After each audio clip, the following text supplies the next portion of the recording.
I find it pretty freaking awesome that out of all the legendary shinobi on this battlefield, all these smart thinkers, Naruto was the only one to come up with that plan to survive the attack from Obito. So this chapter of Naruto 644, I definitely felt like it was a big boost for Naruto. It was a character development for Naruto, and overall it just showed that a lot of times, people kind of doubted Naruto's ability to pull up a strategy and think of something, and all these people on this battlefield, Tobirama, his own father, Shikamaru, Sasuke, and Naruto was the one to come up with a safe and good plan on how to pretty much survive from Obito and the attack. Even Shikamaru, who, he's an incredible strategist, couldn't even think of anything, and Naruto came up with a plan and everyone survived. So this was definitely showcasing that Naruto is a great strategist and he can come up with plans now. I found it a little bit awkward as well, seeing Sasuke kind of looking at Naruto for guidance. Even going as far as to ask him, Naruto, what's our next move? Well, regardless of what, even if Sasuke is going to do things later on that are considered evil or bad, at least for right now, we still have some pretty interesting developments between him and Naruto, and seeing them team up together and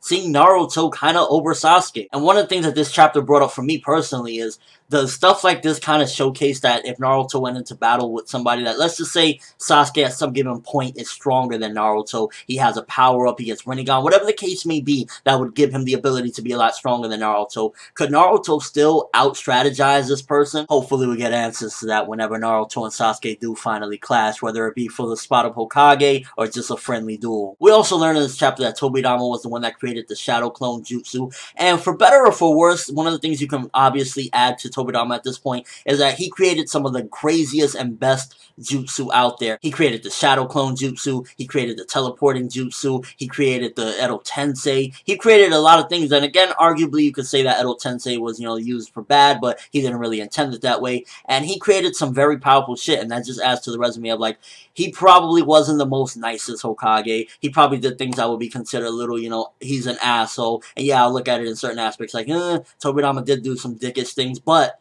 he still created some freaking amazing jutsu that have been used time and time again for the allied forces. I mean, from the beginning of the goddamn series, we've been seeing Shadow Clone Jutsu, so that says a lot that a jutsu he created became a standard practice in the shinobi world. And I kind of like how the whole ending went. You got the Yin looking at Naruto and saying, wow, this kid is actually treating me like an equal. What the hell's going on? This kid must have been raised differently. Just showcasing again that things are changing, and that's thanks to Naruto. And that was actually a pretty manly ending as well. A lot of people like to say that Naruto is constantly soft, and there's a lot of things about him that feel emotional and kind of feminine, but look at this chapter. He was on some manly shit like, yo, Pops, we don't gotta say nothing. I feel you. I understand. We already had our conversation. A couple of problems that I had with the chapter is definitely the pacing. I felt like the pacing was very slow with this one. We mainly just got Naruto enshrouded everyone with the chakra. Him and Minato's chakra fused together in order to use that pretty much technique to teleport everyone out of there. So that was mainly the entire chapter, and I felt as though not only was it kind of slow, it also added in a lot of those flashbacks that really weren't necessary, like seeing Kushina's death and everything again.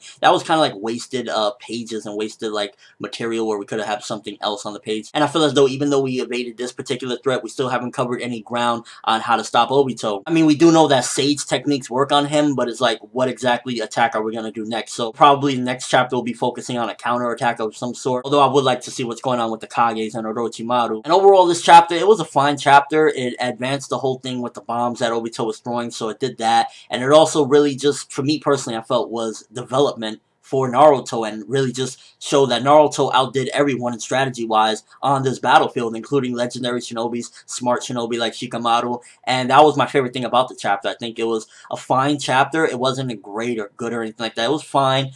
Give it a 6.5 out of 10. I felt it was better than last week because it didn't really have any of that dialogue-heavy stuff with Obito talking about, death and this world is nothing, whatever. So I felt it was better than last week, but it's still, pacing-wise, just really didn't get too much ground covered. Let me know what you think about what I said earlier regarding the whole thing with, now that Naruto seems to be a pretty damn good strategist, do you think if he went up in a fight with Sasuke, and even Sasuke was overpowered and, like, stronger than him by far, you think he could out-strategize Sasuke at this point? And just what the fuck are they gonna do to put down Obito finally? Because it feels like we've been going on in this battle for a really long time, and we still haven't really gotten a solid proof plan on what to do to stop him. But that's all I have for this review. Thanks for watching. Hope you enjoyed. Thumbs up if you can't wait to see them eventually put Obito down, because I want to see this good dog go down. Again, he's not a good dog, but you get what I mean. I'm ForeverWorld, and as always, people, have an awesome day.